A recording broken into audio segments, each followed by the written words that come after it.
जैसलमेर बाड़मेर बालोतरा की राजनीति अब ऐसा लग रहा है कि कोई एक नई हलचल, हर रोज़ कुछ नया निकल कर आता है। और कल का एक ऐसा दिन जिस दिन पार्टियों के दोनों प्रत्याशी कैलाश चौधरी और उमेदराम बेनीवाल दिखाई दिए शिव में अपनी ताकत वहां दिखाते नजर आए। और शिव का जिक्र इसलिए क्योंकि वहां से निर्दलीय प्रत्याशी रविंद्र सिंह भाटी अभी विधायक है। तो उस दिन रविंद्र सिंह भाटी बायतू पहुंचते हैं, वो बायतू में अपना दम दिखाते हैं। बायतू का जिक्र इसलिए क्योंकि ये कैलाश चौधरी और उमेदराम बेनीवाल का गृह क्षेत्र है। तो दोनों ही तरफ से कोशिश ये की जा रही है कि दूसरे प्रत्याशी के गृह क्षेत्र में जाए और अपना दम दिखाए, अपनी ताकत वहाँ लोगों के सामने दिखा सके। ताकत दिखाने का ये दौर इस राजनीति के रोमांच को बहुत मज़ेदार बना लेता है। ये रोमांच कि जब देखा गया कि कैलाश चौधरी पहुँचते हैं शिव विधानसभा क्षेत्र में, वहाँ एक लंबे चौड़े काफ़िले के साथ पहुँचते हैं। ट्रैक्टरों का एक बहुत लंबा चौड़ा काफ़िला होता है, बहुत सारे लोग उस काफ़िले में नज़र आते हैं। और इस बड़े से जन सैलाब के साथ, जन समूह के साथ कैलाश चौधरी ये दिखाते हैं कि अब वो पूरी तरह से मुकाबले में आ डटे हैं, मैदान में आ डटे हैं। और पार्टी उनके पीछे पल पल की अपडेट के साथ खड़ी है। ताकत पर्दे के पीछे से भी लगाई जा रही है, ताकत धरातल पर भी दिखाई जा रही है। और ताकत दिखाने का दिन शिव में बड़े ही मजबूत तरीके से कैलाश चौधरी के पक्ष में खड़ा दिखाई देता नजर आया।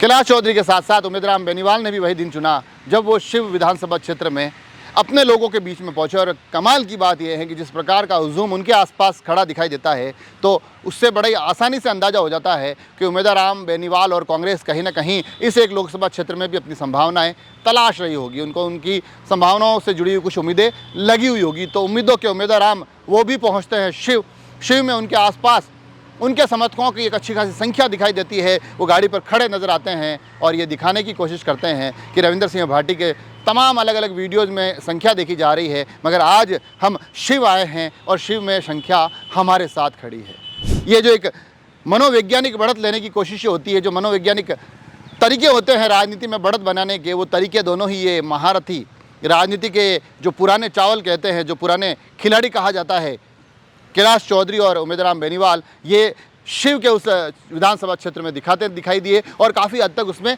सफल भी होते नजर आए। रोचक लड़ाई अब वो बनती जा रही है क्योंकि ये विधानसभा क्षेत्र रविंद्र सिंह भाटी के हिस्से का है। यहाँ से वो विधायक है। यहाँ अपना दम दिखाना, यहाँ समर्थकों की अच्छी खासी संख्या दिखाना, एक बहुत बड़ा राजनीतिक संदेश यहाँ से निकलता है। मगर ऐसा नहीं कि राजनीतिक मैसेज देने की जो क्षेत्र थी, जो विधानसभा थी, वो सिर्फ शिव भर थी। एक दूसरी विधानसभा में रविंद्र सिंह भाटी कोई राजनीतिक संदेश देने की कोशिश कर रहे थे। वो एक दूसरी विधानसभा में खड़े थे, वहाँ से अपनी ताकत, अपने लोगों की संख्या वीडियोज़ के जरिए, सोशल मीडिया के माध्यम से लोगों तक पहुँचाने की कोशिश कर रहे थे, कवायदे कर रहे थे और सफलतम कवायदे कर रहे थे। और वो विधानसभा क्षेत्र होता है बायतू। बायतू इस मायने में बड़ा ही महत्वपूर्ण है क्योंकि बायतू कैलाश चौधरी का भी गृह क्षेत्र माना जाता है। बायतू उमेदराम बेनीवाल का भी गृह क्षेत्र माना जाता है। बायतू से कैलाश चौधरी विधायक रह चुके हैं। बायतू से कैलाश चौधरी के अलावा उमेदराम बेनीवाल 2 चुनाव लड़ चुके हैं। ये चुनाव बहुत कम मार्जिन से जीते और इस चुनावी चाणक्य का नाम जिस बाड़मेर में जिस चेहरे के साथ जाता दिखाई देता, हरीश चौधरी, वो इस क्षेत्र से विधायक है। तो ऐसी स्थिति में अब उस एक अति महत्वपूर्ण क्षेत्र में जाकर रविंद्र सिंह भाटी भी वही दिन चुनते हैं जिस दिन बाकी के चेहरे उनके विधानसभा क्षेत्र में होते हैं। वो उन बाकी चेहरों के गृह विधानसभा क्षेत्र में खड़े दिखाई देते हैं, पुनः उसी चिर परिचित अंदाज में लोगों के, अपने समर्थकों के बीच में समर्थकों का अच्छा खासा हुजूम नज़र आता है। ऊपर छतों से लोग उनके समर्थन में खड़े दिखाई देते हैं, नारेबाजियों के तमाम स्वर सुनाई देते हैं। रविंद्र सिंह भाटी अपनी उपस्थिति के माध्यम से बताते हैं कि जो राजनीतिक मनोवैज्ञानिक खेल खेले जाएंगे कि जब आप हमारे क्षेत्र में ताकत दिखा रहे होंगे, वो भी सुनिश्चित करते नजर आते हैं कि उस दिन ताकत फिर मैं आपके क्षेत्र में जाकर दिखाऊंगा।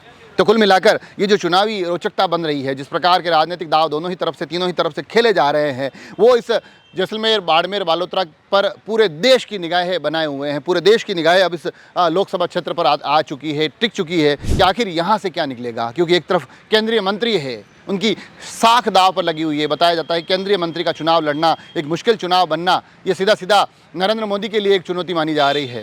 दूसरी तरफ उमेदराम बेनीवाल, जो कि सहानुभूतियों के एक सैलाब पर सवार है, लोग उनके आसपास काफ़ी बड़ी संख्या में इन दिनों दिखाई देते हैं। कांग्रेस आरएलपी का गठबंधन काफ़ी कुछ करिश्मे की तरह वहाँ नज़र आ रहा है।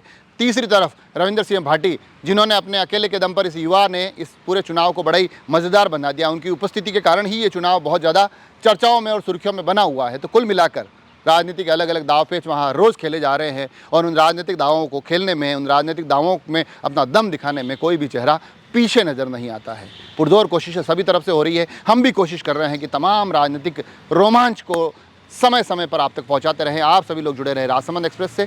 धन्यवाद।